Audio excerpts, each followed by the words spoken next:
नमस्कार शेतकरी मित्रांनो, ज्या शेतकऱ्यांनी कोबी आणि फुलावर लागवड केलेली आहे त्या शेतकऱ्यांच्या फुलावर आणि कोबीवरती 20 ते 25 दिवस झाल्यानंतर हिरवे आळे तसेच पानांवरती जे होल दिसून येत आहेत त्यावरती आपल्याला आणि ज्या शेतकऱ्यांची पांढरी बुरशी दिसून येत आहे त्या शेतकऱ्यांनी आपल्याला चांगली अशी फवारणी घ्यायची आहे. तर त्यामध्ये आपण बघू शकता थायपोनट मिथाइल 70% WP हे रोको कंटेन असणार आहे.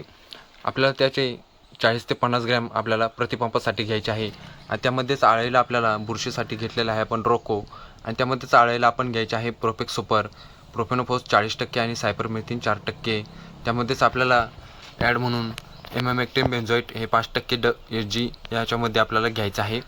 आणि शेतकरी मित्रांनो, चांगला असा फुटवा करण्यासाठी आपल्याला PI कंपनीचे बायोटा एक्स हे प्रतिपंपासाठी 50 ml घ्यायचं आहे आणि त्यामध्येच आपण प्रोपेक्स सुपर हे 40 ते 50 ml आपल्याला वापरायचे आहे प्रतिपंपासाठी आणि इमॅमेक्टिन बेन्झाईट हे 10 ते 15 ग्रॅम हे आपल्याला घ्यायचे आहे. फुलोर आणि कोबीसाठी अत्यंत छान रिझल्ट देणारी ही फवारणी असणार आहे शेतकरी मित्रांनो. आळेसाठी आणि पांढऱ्या बुरशीसाठी तसेच इतर बुरशींसाठी आपल्याला हे वापरता येणारे कीटकनाशक आणि बुरशीनाशके टॉनिक हे असणार आहेत. धन्यवाद शेतकरी मित्रांनो.